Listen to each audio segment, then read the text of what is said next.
out here working non-stop. The fastest growing podcast, we gon' make it to the top. Say word. Hey, we in the game, you know we different. Just tune in, my family Joe, he got the vision.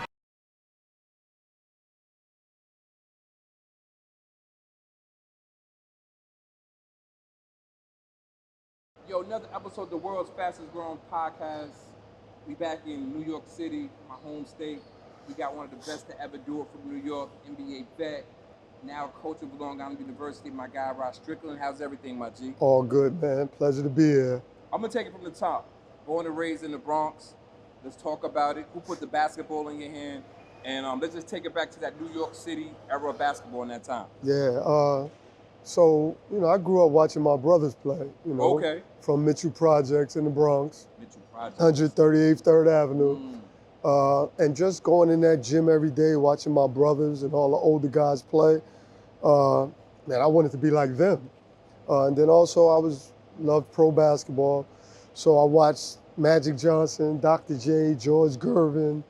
Those were some of the guys I idolized, along with Mo Cheeks, Pete Maravich. Okay. So, you get your visuals. Then you go in the gym, I see my brothers. One had kind of the smooth game, passing. The other one was a bucket and tough. They both were tough. And so the other guys around the neighborhood, I just wanted, we had a group of guys that we all gathered in that gym, played together every day. And, from there is where, the idea of I want to be a basketball player and I want to be the best I can be. And I always had competition in that neighborhood. Man, like I'm from Long Island, but my father's from the Bronx, and man, a lot of people don't really understand the Bronx in them times. Yeah. I used to go out there, and I remember growing up in Long Island, we'd travel from Amityville to the Bronx. We used to go to like Skate Key and all this. Yeah. And the Bronx was a place. Before we even get into basketball, let's just talk about growing up in the actual Bronx at that time. You know what I'm talking about. Yeah, well, so the Bronx, like my vision of the Bronx may be a little different because, we know the Bronx in those times, you had the burnt buildings and the areas and, there was things going on. I think there was like gangs, but not like everywhere. It's not like it is today. But you had some of those elements, but I was so into basketball. And I looked up to my brothers and their crew of guys, and they weren't about that. So every time I walked out the house, I walked from my building through the park, across the street to the gym, elementary school right down the corner. So everything was this way, and then all the courts surrounding. So I was into basketball so much, my group of friends were basketball, my brothers were basketball, so I had this kind of straight, narrow, like going to those places. Your handle. We see a lot of handles in the NBA from Isaiah to Kyrie to AI. How did you perfect your handle the way you have arguably one of the best handles in NBA history? I mean, for us, and I think you can attest to this, man, it was about having the ball and just dribbling around the neighborhood. You dribble to the store, you got to go through the cracks, put it between your legs, your imagination. And then the visuals of watching Isaiah, because he was one of those guys. But also I had Pearl Washington in my head.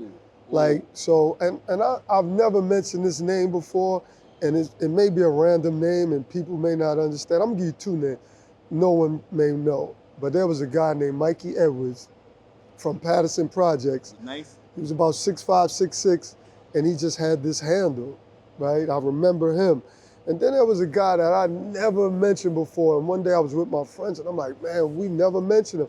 But it was a guy named Ty McKelvey. Ty McKelvey? Ty McKelvey. Okay. And he played for New Breed. Okay. And he used to come to Mitchell Gym and it was the Tiny Archibald game. And he had this smooth game, between the legs and, show one way, finish the other way. And just one day, I'm mentioning his name randomly, but he was a big part of that visual as well. Okay. So for me, and I always say the guys you see, Kyrie, Steph, that's creativity, right? And I think the more creative mind you have, then you become a little different. Like I studied the backboard. I watched Dr. J and under the, right, Dr. J always going under the hoop. I got that visual from Dr. J. The finger rolls, all the touch shots, George Gervin. So, you know, it was just a visual of guys that I liked. Magic Johnson, I was a big fan of. That's why no-look passes, trying to be a passer. And then I just tried to put it into me. Early high school days, I know you went to Oak Hill. Mm-hmm. How did you even get to Oak Hill being from the Bronx? And this is at a time where, like, you started the Oak Hill like movement. You were like, and let's just be clear. Yeah. Oak Hill Academy, probably arguably the best high school program in high school basketball history. Let's just be clear. But you started that trend. How did that even happen? Like, just take us back. How'd you end up down there being from the Bronx? Well, there was two guys that went there before me. I want to make sure I mention that. And I think it was Calvin Duncan, who's from Virginia, and he was a big-time player. And it's my guy from Brooklyn. I can't remember his name. Cozell Brown. Okay. From Brooklyn. Okay. So, because I remember seeing those two names when I first got there. But I probably was the one that started the evolution and everybody coming. You was the one, Rod. Yeah, Don't yeah. be too humble. Yeah, I was the one. So you was definitely the one. Yeah. So I started out at Rice High School. Okay. I played freshman basketball there. And then I went into my sophomore year and I played in preseason and it was pretty easy for me. So I wound up going to a friend's game, Tyrone Joy. He was playing at Truman High School. And I went to watch him, play Taft High School. And Taft had another one of our friends, Mark Lewis, we called him Munch. And they played against each other. And I gravitated to Truman, you know, the way they ran out on the court. They had the cheerleaders, like it just was this big thing. And I'd never really seen that. And I was like, I want to go there. Sound like the cheerleaders was popping too, let's just be clear. They were cool, you know what I'm saying? So I was like, I want to go there. And I kind of told my guy, man, I want to come play with you. And Rice wouldn't move me up. Okay. Because in those days, when you was a freshman, you had to play freshman. Ball. When you was a sophomore, you had to play JV. Yeah. So they moved me up one day. They told me they wouldn't move me up. They moved me up for a day. I went and practiced with the team. And then when I came, then the next day they said they weren't going to do that. Okay. So I went to Truman. And so I went to Truman my first year. I came off the bench. Second year, we won the state. Okay. After that, my coach, Steve Lapis. Oh, Steve Lapis, that's UCLA and all that? No, he was at Villanova. In Manhattan okay. and UMass. Wow. So that was my high school coach. Wow, that's legendary. Yeah, so now he's the broadcaster at CBS. Yeah. He probably should give me a check, Lap. But now, so shout out to Steve Lapis. Shout out to Steve Lapis. So when Lap left, so ironically, and I'm a grudge holder. So when I tried to move up in Rice, the high school coach was a part of that, and so they wouldn't move me up. He wound up getting a coaching job at Truman. Wow. So now he walking there. I'm like, I'm not playing for him. You want some real Bronx? Yeah. Like, I'm not messing with you. I'm not messing with you. So Lap found Oak Hill for me. Wow. So I had to convince my mother though. She wasn't trying to let you go there? No. So I had to convince her to let me go. So she wasn't going for it at first, and then she decided we're going to go up to Truman. We're going to talk to the coach. We sat down with the coach, and when we left there, my mother said, "Do what you got to do." Okay. So I went to Oak Hill Academy, and you know I knew nothing about Oak Hill. I went there on the blind. I hear like all type of stories about Oak Hill, man. Like, It's different. Yeah. It's different. But the best. It seems like the best basketball players come from Oak Hill. Yeah, well, I mean, it's in Martha Wilson, Virginia. There's nothing really there.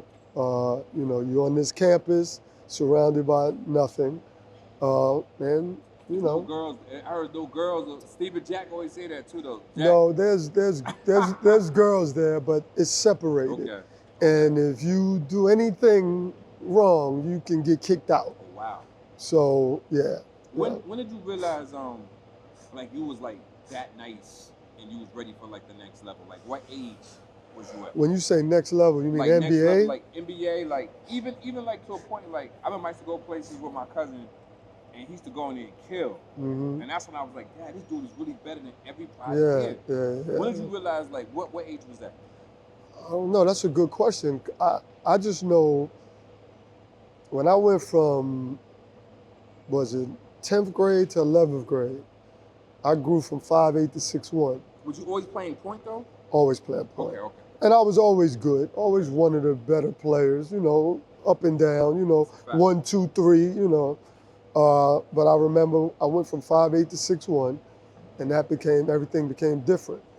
The height difference. Yeah, that changes stuff. Changed everything. Yeah. So, you know, as I'm playing that junior year in the Truman, I'm realizing, because I'm getting better and better, I'm playing against the best competition in New York. At that time, that Bronx division may have been the toughest division.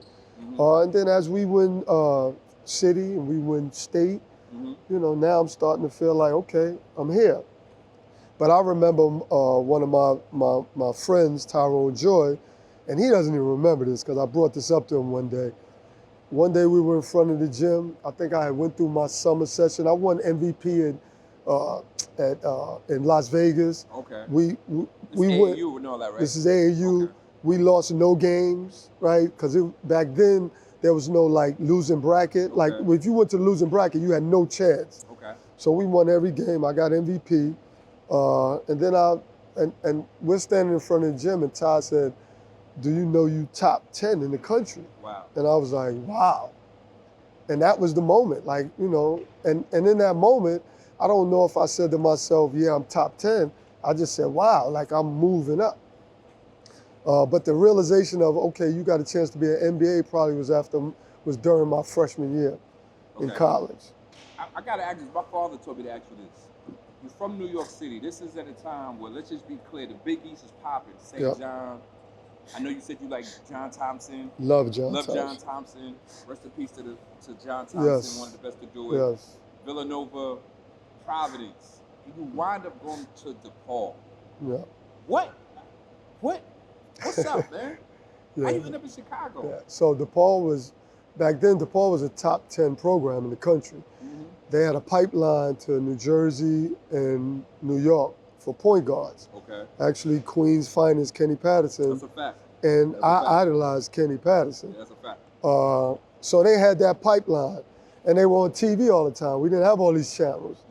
Now the Big East obviously had their TV brand, but the schools that I was really interested in, St. John's, they played kind of slow. Syracuse had Pearl. Villanova played slow. I almost went to the University of Pittsburgh.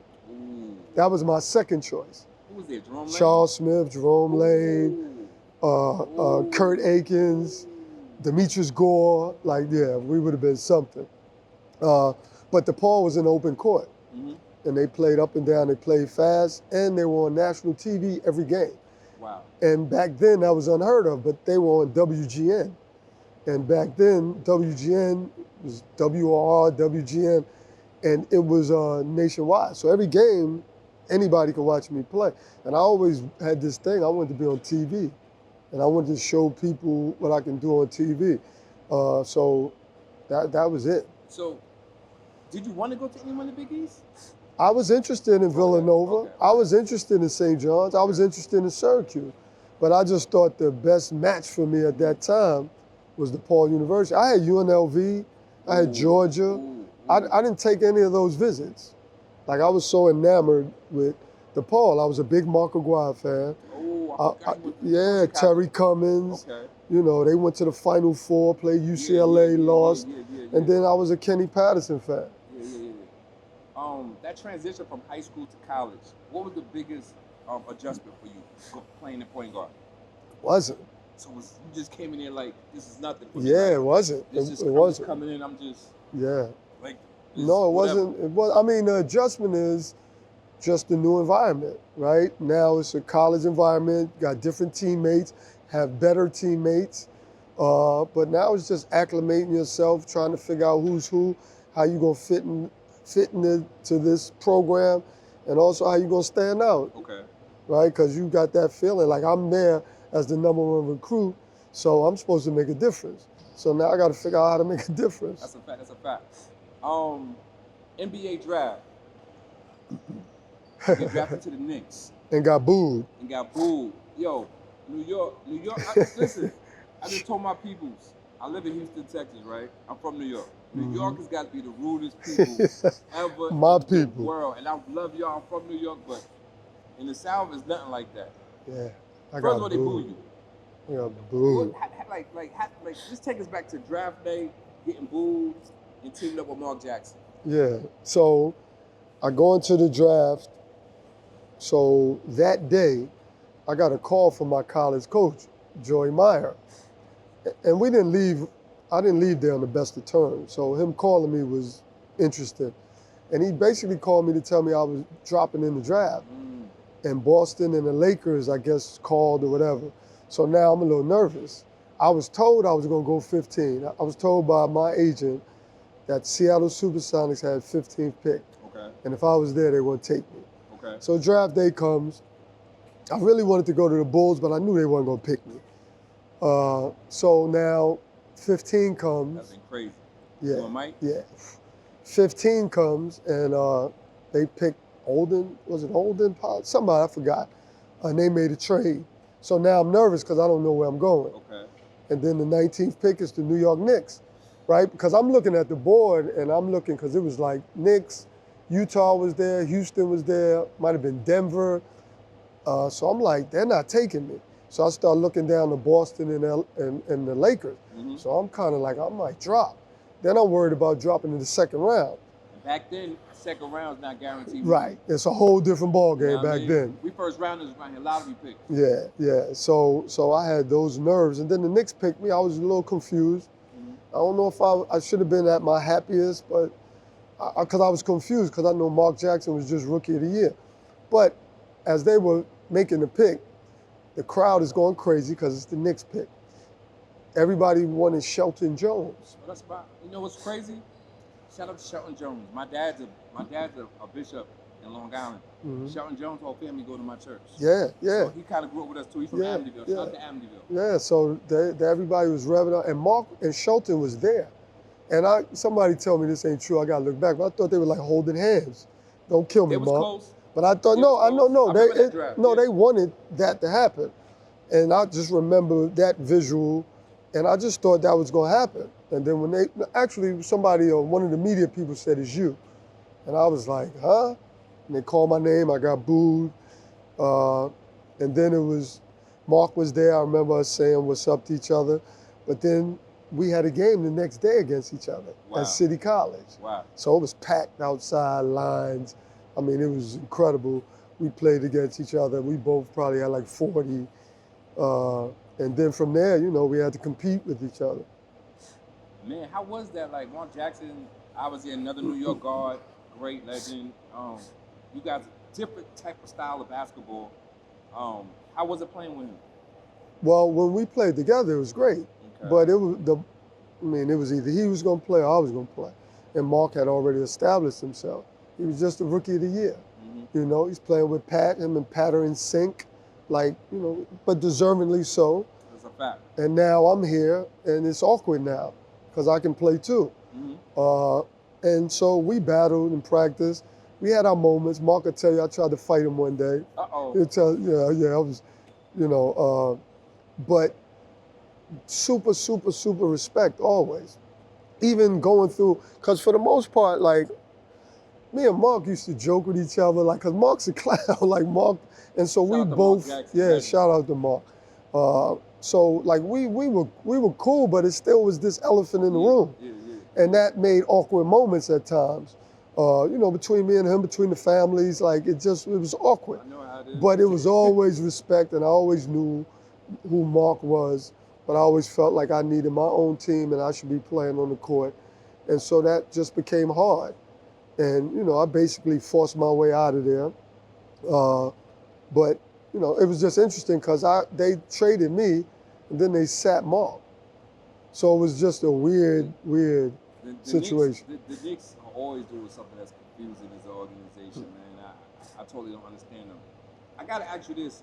As your career started to progress, you go to San Antonio, you have your own squad. This is one thing that always kind of bugged me out. I don't know how you make the All-NBA but don't make the All-Star team. Yeah, it's crazy. It's crazy. I'm totally confused. Like, how does that happen? Like, what do you think makes that happen? Well, they weren't feeling me. But you made the whole Like, NBA team. yeah. Like that. Well, You know that rarely ever happens, right? I want to know if it did, if Has it's it ever happened happened. again? I don't know. But it came down to I wasn't going to be voted in by the fans. Okay. So now it becomes the coach's decision. And the coaches just didn't pick me. I mean, plain and simple. You know, I felt like I had 3 or 4 years I could have been an all-star.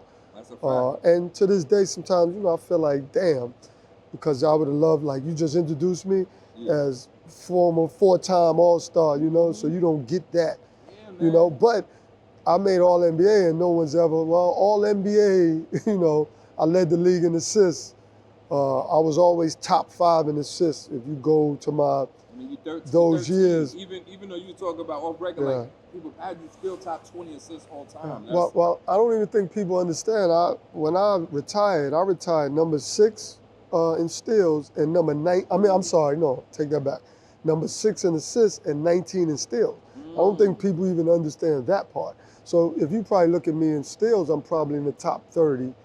But that's, you know, that's a part of not. You know, if you had those all-star years, then everybody would talk about all of that. What team in the city you enjoyed playing in the most? I love DC. Obviously love New York. Okay. Portland was great. Miami was great. Okay. Yeah, like all those teams that I played multiple years, but I love Washington DC. My mother's from Baltimore, so I have, you know, but DC, but I love Chicago. Okay. You know, from playing at DePaul. Like, that's like second home to me.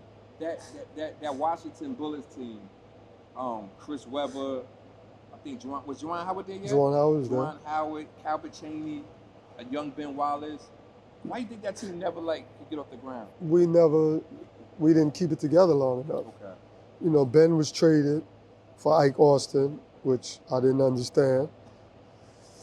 Then they traded C. Webb for Mitch. And at that time, me and Mitch was probably kind of the same age, kind of on our way down. Mm-hmm. So that was a weird trade, you know, and Mitch is my guy. I don't mean Mitch is the greatest. And so we just never, they didn't, I don't think they kept it together long enough for us to mature and, you know, grow. What I was about to say, Pat Riley, you had told me a story, Pat Riley story, man. I don't really have all I can tell you, I loved Pat Riley. I was there for a year. Probably could have been there for a couple more. I messed up. I went to another agent. It just got funky. But I love Pat Riley. Okay. Because he was the one coach that I just knew, like, when he stood in front of you and what he said is what he meant. Okay. Right? So there was no assistant coach BS, like you, straight from his mouth, whether it was good, bad. Yeah. And I appreciated that. And a lot of times, you know, my issues with coaches or adults were when you were inconsistent. You know, and you said one thing to me, and I've read you said something to me, and I see differently. You know, I had some issues. Pat Riley was always that guy, and he'd give it to you straight, no chaser, and that's what I respected the most. Welcome to the NBA moment. You know, you was like crossing everybody over, doing everything, but what's like your welcome to the NBA moment? Probably was my first year, right? Yeah, I think first year. Mark Jackson got injured. Okay. And I was starting, and we played against Phoenix in the Garden. Kevin Johnson just, Cajun. Man, he did me so dirty. For y'all young people that don't know about Kevin Johnson, Google Kevin Johnson. Yeah. He used to buy sneakers all the time. Like, I mean, at me the whole game. To where he flustered me. I'll never forget, I came to the bench and I'm frustrated. Mm-hmm. And you know how the chairs flip up? Mm-hmm. And I rolled all the chairs, teammates looking at me like one of those moments, you know? And then the next game, we played Seattle. Okay. Nate McMillan. I don't know if GP was there that GP year. Wasn't there yet? No, because I was a rookie. GP hadn't gotten there yet. Yeah. So I played against Nate McMillan. And Nate McMillan, tough, 6'5", 6'6". Big guard. Man, like lock up. Those were the two, like, right away, like, whoa. And I had a preseason moment, I forgot my guy's name, It was a little guard, Frank Johnson, He played with at the Phoenix? Nets, but he was with the Nets Oh, at yeah, this okay, time, okay. probably Yeah, in his yeah, last leg. Yeah. But he was so strong and physical. I would have never thought that Frank Johnson just looked so like, Yeah. looked so small, man. No, he was short, but he was stocky and Wow. physical. Yeah. Playing against Michael Jordan always said good things about you. How was it playing against Jordan? Well, first, I'm gonna skip back because you said my NBA moment. Playing against Magic Johnson was one of those moments. Because that was my idol. Yeah. And I had to struggle my first 2 years playing against Magic Johnson. Was you just looking at him like this Magic, or you just was My guy, behind? one of my close friends, Saeed Dean, used to always tell me after the game, he'd come look at me and say, "Yo, man, stop trying to get his autograph and compete." Like he saw it. And he would remind me every time, man, like, stop. And it took me like 2 years to kind of get over that. He's the only one. I played against Isaiah Stockton, all of them. Magic especially. Because I had idolized him so much. But going to MJ, I mean, he was MJ, man. Whatever you say, whatever you heard, it's all of that, know. I asked that because you played against him multiple times, and you hear so many different like basketball stories about LeBron, Kobe, MJ. Mm-hmm. And I know you don't like to compare nobody. Like, is there any type of like comparison? Because you played against Mike, but is these conversations, are they valid to even be had? Well, I think like LeBron, and I think someone said it before, but LeBron is like he was like an MJ because he was way more athletic than he is now and slimmer, but he was like MJ and Magic. Okay. Right? He was like, to me, he was that combo piece. Okay. Other than that, like, they've always tried to compare, like Grant Hill and all those guys, but I'm not like the super compare guy. Like, I see guys for what they are, unless it's so blatantly obvious. Like, Kobe is blatantly obvious to me, because he took on the mannerism, he took on the speech. Yeah, right? Kobe looked like a spitting image of like the way he walked. Yeah, all that. Yeah, so to me, Kobe is that.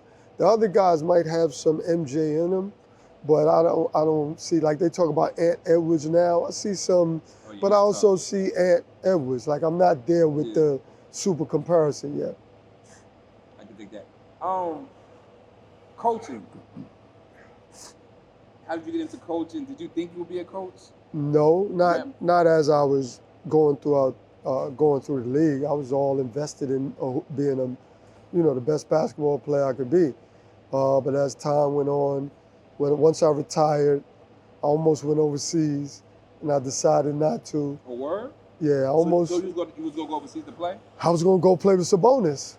Wow, being a Sabonis. Yeah, we had it because I played with him in Portland. Okay. So we had everything. Yeah. We had everything set up, and the morning I was supposed to go, I bailed out. Couldn't do it. Couldn't do it. Wow. Then I almost went to Puerto Rico. Okay. Because I still wanted to hoop, but it didn't work out. And so that in between time before when I retired until I went to Memphis University was a struggle. And I remember calling one of my guys and like, I need a job. And because I needed to do something. Like I had nothing to do. And so got connected to Cal. Went to Memphis, and then from there, Memphis, Kentucky, USF, Team Ignite, to head Long Island University, Brooklyn. Why does Cal get such a bad name? I like Cal. When you say bad name, what do you mean? Meaning like everybody always have like I always watch interviews and read stuff, and like other coaches always have something to say about Cal. Yeah, well, I like Cal. I think I think he see what's really going on. Well, I think Cal got moxie, You know what I'm saying? he got a way about him. But also Cal is always forward thinking. A lot of things that happen in college basketball, Cal sprinkles that around. Yeah, The one and done, me and Cal had a conversation one time about Ignite and college basketball and the way it is. And you look at now how the higher college are taking from the lower colleges. Well, he already had that conversation. Like, he and I spoke about that. So Cal is, what are you going to say about him? He's got a lot of W's. Word. Everywhere he goes, he changes that place. He changes the environment. And then like just the cachet of bringing these young guys that eventually are going to be these NBA All-Stars, right? So he's bringing a whole lot to your university. So I don't, I don't know. Now, I don't know. Shout out to Cal. I'm gonna talk about NBA real fast before we get up out of here, man. The Dallas Mavericks. Did you see this coming? Well, I don't know if anyone saw it coming for them to be at the championship level, but you knew that you had two dynamic players that if you could figure that out, and I've always said this before this playoff situation, just early on, if you can get those two to figure it out, because if the game is close or they're winning, like it's hard to beat them. There's no better duo. So, and you saw it in the series. When the games are close, I'm gonna take them, against anyone. And if they've got a big lead, they're gonna win. So it's almost like, I feel like you gotta have a good margin against them to beat them. You feel like they're gonna win it? I feel like they have an excellent chance to win it. Because when I look at Dallas and I look at Boston, when I look at Luka and Kyrie, they've figured it out. Luka is the aggressive one in the beginning. Luka sits on the bench. Kyrie takes over. Luka comes back, it's back in Luka's hands. Kyrie takes over. Then when it's down to the stretch, it seems like if Luka's feeling it, Kai will give it up. But if Luka feel like Kai has it, then Kai gets it. And I think they got this system, and then they have all these role players, Derek Lively, what's the big kid, Gatford or whatever, PJ Washington, the lefty, and then you got my guy Jaden Hardy coming in. So they have all the pieces. On the other side with Boston, we got to see if the big fella's going to be around Porzingis. But I don't know if Boston, Jaylen Brown, and Tatum have gotten that science down with each other. Sometimes it feels like a battle. I don't know. I'm not sold on Boston, man. It seems like this Dallas it's like Brooklyn and Queens coming together, man. Yeah. No, they look like a team. And when you watch Kyrie and Luka during the games, after the games, in the interviews, they look so tight. So if I'm betting money, I'm betting on Dallas. That's a fact. This is a strange question. It's a real question though. What would an older Rod Strickland tell a younger Rod Strickland? Man, I just think older Rod Strickland would help a younger Rod Strickland be more professional, right? Okay. Understand the business of basketball. I don't think the young Rod Strickland understood that, and he didn't know how to maneuver in those waters. Okay. Yo, I do this thing at the end of the show. It's called Say the Word. It's only a couple questions, and then we done. I know you don't like to answer these questions. It's all good. Let's have it. So first question is, Tim Duncan or Kevin Garnett? KG. Wow. KG all day. Shout out to KG. Chris Webber, Antonio McDyess. Chris Webber. AI or Kyrie Irving? Whew. I'm taking Kai because that's family, but I'm AI. We can go either. That's one of them. If I was on Drink Champs, I had to drink some water. Okay. But I shouldn't say that. Okay. I guess I. Okay. David Robinson or Patrick Ewing? That's a tough one. But I'm gonna say, dang, pass my guy, but I may take Dave Robinson. Okay. Allen Houston or Steph Curry? I love Allen Houston, but it got to be Steph Curry. Okay, and it's the last one. Jordan or Kobe? Jordan. And I love Kobe, but it's because Kobe is like the son of Jordan. And that's what it is. Yeah. Rod Strickland, you know what it is. New episode coming out soon. We live from Brooklyn. It's one of the greatest to do it. I ain't want to ask you about the New York City point guards because it's going to go on and on and on and on. I got in trouble last time with that one. You already know how it is. I appreciate you, my G. My man, appreciate you. Out of here. Definitely. And Say Word Podcast, we done.